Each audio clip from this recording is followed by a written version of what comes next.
Hello and welcome everybody, I'm Bavarian and today we're going to take a swift look at the warfare system in CK3. As always with these tutorials, the aim is to get you into the right mindset rather than chewing through all numbers. The exact modifiers for everything you're about to see will change in patches, so it is much more useful to understand the underlying mechanics instead. This video will essentially have three parts. First I will be talking about war in general. Then I will take a look at the components of your armies, and last but not least we're going to take a look at army movement and the battles themselves. By the way, if you do enjoy these sort of videos, let me know by subscribing and leaving a like. Let's jump right in by taking a look at some basic interface stuff. First of all, how do you even start a war? Or alternatively, how do you get a war started on you? Most of the wars that you will experience in this game are started by declaring wars either against fellow vassals, if you are a vassal yourself, or by declaring wars against a totally different realm. In the latter case, you will always be facing the top level liege of said realm. These wars can be started because you or someone in your court had a claim, or for other reasons such as holy wars that are aiming for a county, duchy, or even an entire kingdom. There are many other so-called Casus Belli, so war justifications, but you will find these as you go through the game and will quickly become familiar with them just by playing. Something of note is that even if you merely want to claim one county that is held by a shoddy count, if that character has any sort of liege, this war will be declared against them rather than the character actually holding the land. While this may seem counterintuitive at first, the liege has after all sworn to protect their subject, so they will bring the entire force of their realm to fight you.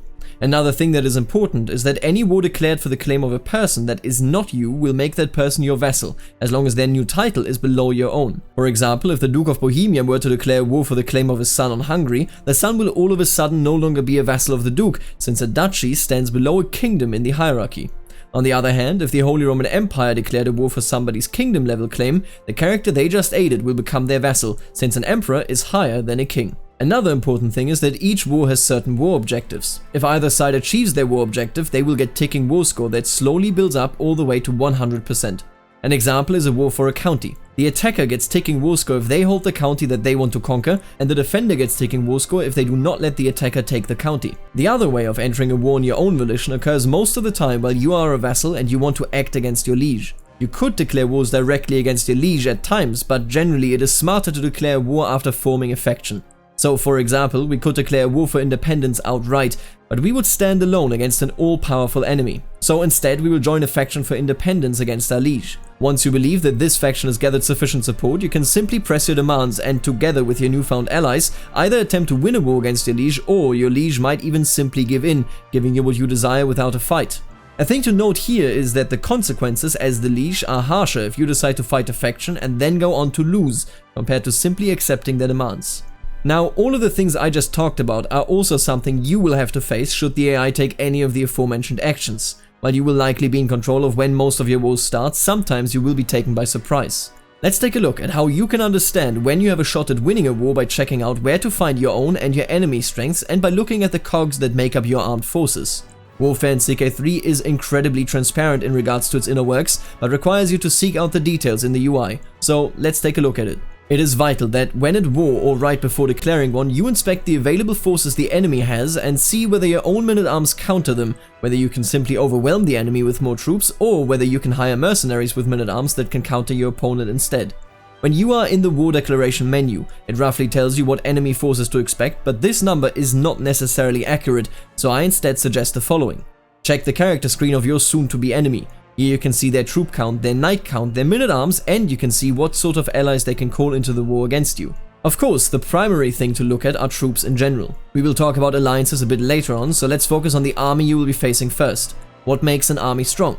First off, you have levies. Levies represent basic militia, small-scale mercenaries, and any other rebel you can gather to fight and die for you. They are weak but come in great numbers. On top of the levies, you have the true heart of any army, men-at-arms. Men-at-arms are professional troops that you hire and maintain even if you are not at war, but maintaining them while they are actively raised of course costs more. Some of them are unlocked at all times, regardless of how far developed your culture is, but many others are locked behind specific cultural innovations. Many of these innovations are also available only in specific regions or only for specific cultures. The basic men-at-arms economy is built on the rock, paper, scissors principle that you can see right here. You don't actually need to memorize any of this though, because whenever you hover over a men-at-arms type, you can see what they counter and what their general type is. Men-at-arms will be the core of your army, and if you are wondering whether you can take someone in a fight, should be at the center of your evaluation. It is of course true that overwhelming force can smack any enemy around, but you can gain the upper hand simply by having men-at-arms that perfectly counter the ones of your enemy. You can also gain another edge by equipping your domain with buildings that grant the men-at-arms of your choice bonuses. There's a wide variety of buildings here to ensure that they will enhance your troops, no matter your actual composition. Even the amount of men-at-arm regiments and the amount of troops in these regiments can be increased with innovations and legacies. Always make sure to check up on your enemy before declaring war and think about whose army is better at countering. This way you will quickly develop a feeling for what wars can be won and which wars would be hopeless. Levies and men-at-arms both have 4 vital stats beyond this. Damage, this describes their ability to destroy enemy troops. Toughness, this describes their ability to take damage from the enemy. Pursuit, this describes the ability to hunt down enemy troops once the battle is over, which leads to the majority of a battle's death toll. Screen, this describes the ability to stop pursuing forces from damaging the fleeing army. It is extraordinarily important to consider these stats at least fundamentally. You don't need to crunch numbers here, but should rather think in real-life examples. Pikemen and armored footmen are both great, for example, when it comes to eating and dishing out damage, but are horrendous at protecting or pursuing a fleeing army. Light horsemen are ideal for hunting down enemies, for example, as they possess a greater speed than most other units in the game. Now, we will go back to men-at-arms modifiers in the last part of this video, but here's the last thing for now. There's also a type of men-at-arms that never participate in battles, siege weaponry. While they do not help you win battles, they will speed up your war efforts by letting you siege castles significantly faster. Now, men-at-arms are incredibly important, but they are of course not everything. Your knights, your commander, and the location of the battles that you will be fighting are also of incredible importance. Let's start with the knights. Knights are actual characters that fight in your armies. The higher the tier of your highest titles, so county, duchy, kingdom, and empire, the more knights you can have. The military academy's duchy building, for example, will also give you more knights and make them more efficient. When it comes to knights, you must consider that what matters here is the character's prowess. A knight with a prowess of 20 deals as much damage as 200 levies and can take as much damage as 20 of them. You can increase the effectiveness of your knights with buildings, legacies, and innovations. You can also invest in the martial character trees that will give you temporary bonuses for as long as your character is alive. The strategy tree gives you general battle advantages, but in particular some perks for men-at-arms, while the gallant tree gives you massive knight effectiveness advantages. Just chivalric dominance, for example, almost doubles the effectiveness of your knights from 100% to 175%. The difference is especially relevant if you are only a weak lord with few levies. Your powerful knights can make the difference.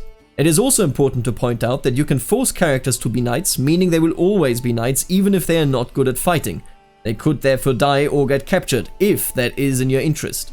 On the other end of the spectrum, you can forbid someone to be a knight to keep them safe. Killing or capturing the most powerful of knights can basically eliminate any chance of victory for the side it happened to, so be careful when losing battles.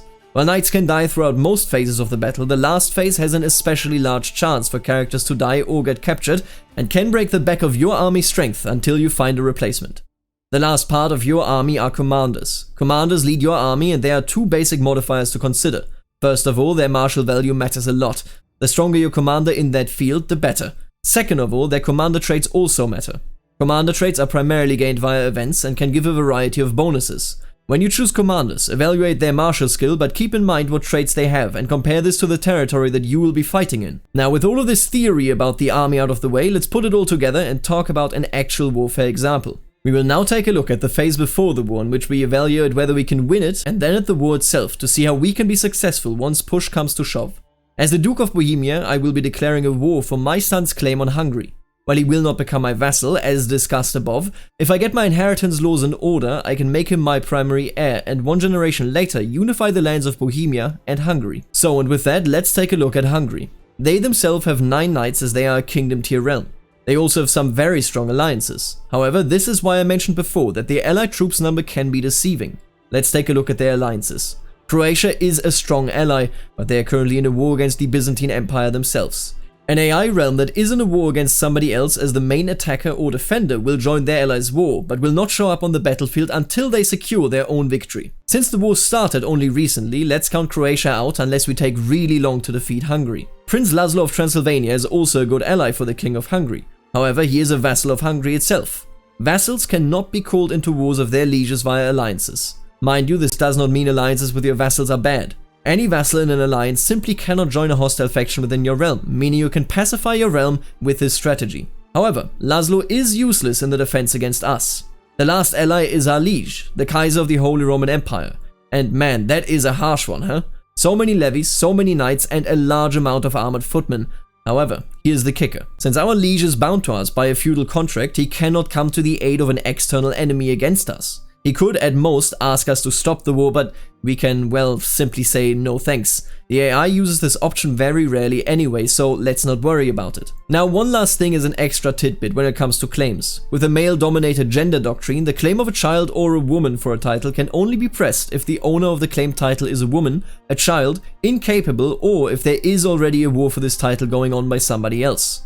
We are lucky here as the King of Hungary is incapable after barely winning a battle against a revolt against him. And with this we finish the phase before the war. Now, let's jump into an actual example of warfare. We have a weak target in front of us, as you can see, so let's attack. Now, we don't want to go too deep into enemy territory, as crossing over forts that we haven't taken might be possible, but will cost the lives of many of our men. Instead, my initial plan is to stay close to our own lands and besiege some of their border counties. This way we will not run out of supplies. Speaking of supplies, every army has them. You will lose some of your supplies if you are in enemy provinces and if you are over the supply limit in any province in general, even your own. However, you can regain your supplies by staying in friendly territory. Be warned, and this is important. If you have few supplies left, your army fights worse, and if you have no supplies left, your army will regularly lose troops and fight even worse. Now, on the way to our attack target, we happen to notice that the Hungarians themselves are launching an attack into our lands. They, however, didn't see our army coming in time and are on their own.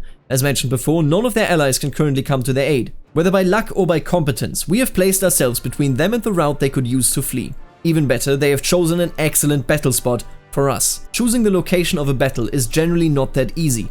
For example, crossing a river into the barony in which a battle will occur will give you a disadvantage if you are the attacker. If you just offloaded troops from your boats, you will also get a massive disadvantage as they are still unorganized. On top of all that, the time and spot of your battle will have a massive impact on your general chances, as well as on the synergies of your commander and men-at-arms. See, what we skipped in its entirety earlier were the terrain and winter section of the men-at-arms descriptions. Every barony in the game has terrain. It describes the features your commander has to expect when battling it out in these territories. Now, most men-at-arms are impacted by the location of a battle, but not all impacts are created equal. Here we will be fighting in the hills. Our horsemen get a slight malus from fighting in the hills, but it is not truly severe. On the other hand, if these were mountains, our horsemen would be basically useless. Make sure to check these modifiers before picking a battleground, as your entire men-at-arms army can be struck down by misfortune if you pick poorly. However, you will very quickly develop a feeling for this, as well, horses in mountains fighting poorly makes a lot of sense. Our archers, on the other hand, actually benefit quite significantly from being in the hills. This will surely give us the edge during this fight. Now, there are two more conditions to consider. It is winter. This, yet again, has a slightly negative impact on our horsemen, reducing their battle prowess further. However, it has an overall positive effect on our army, as our army commander is a winter soldier. We move faster through the snow and we fight better in it thanks to his wisdom. This results in us catching the clueless opponent and being able to dispatch of them. The second impact that I would like to discuss here is that our opponent is on our fort. Now, commonly, the person that arrives in the battleground barony later than their opponent will be the attacker in the battle. However, if the fort is friendly to you, you will always be the defender. This also works the other way around, so do be careful. That means that here we get another bonus from defending in the hills. Our opposing commander is truly at the end of his rope here, and so, with most of the conditions being in our favor, we go to do battle. All battles show you the general information, commander skills, knights, men-at-arms, total amount of troops, territory, etc. Battles begin with a maneuver phase, in which no fighting is done but the armies are simply facing each other. During the battle, only some of the soldiers will be fighting at the same time if the armies are large. You can see right here how this combat width is calculated. If you fight in the mountains, for example, even a tiny army can withstand a large one, seeing as the large one can't use all of their troops. Then both commanders do an advantage roll and the actual battle starts. An advantage roll is done every 3 days and shows how well the commander is using his battlefield knowledge in this period. These advantage rolls are the only truly random aspect of a battle, because of course they rely on a character. Some of the commander traits can also influence this.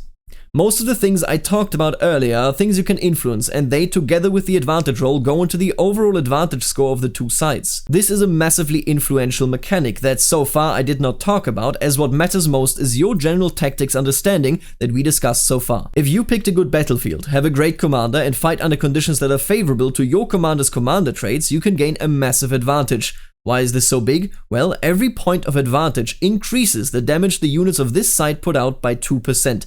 Believe me, it makes a huge difference. Now, in this particular fight, we aren't facing any minute-arms, but if we were, minute-arms that are countered by ours will put out less damage and be quite useless unless the enemy can get rid of our units that do the countering. This main battle phase is split into two. They really only differ in the sense that neither army can retreat in the early battle phase. An army that loses in this phase gets wiped out. An army that loses in the late battle phase can retreat on the other hand. However, our enemy is not getting away that easily. As you can see, our troops, after devastating the enemy army, are now pursuing them. And while they had been weakened for the entire battle, our horses are still the ideal candidate to hunt the enemy down. And just like that, about 1,900 soldiers were reduced to merely 600.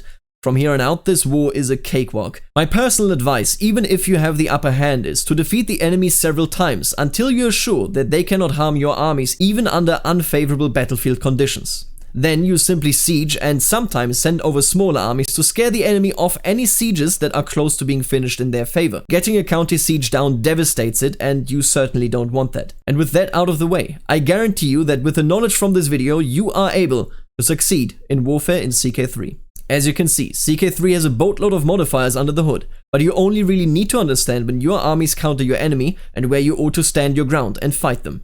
Then you'll end up with a massive minute-arms countering, massive advantages and massive casualties on the enemy side. And as always, with all that being said, I would like to thank you for tuning in today. If you want to support the channel, then consider becoming a member. With that, I would also, of course, like to thank the current members. Thank you, dear Barons, dear Counts, and dear Dukes, for your financial support. Of course, this is what keeps the channel going.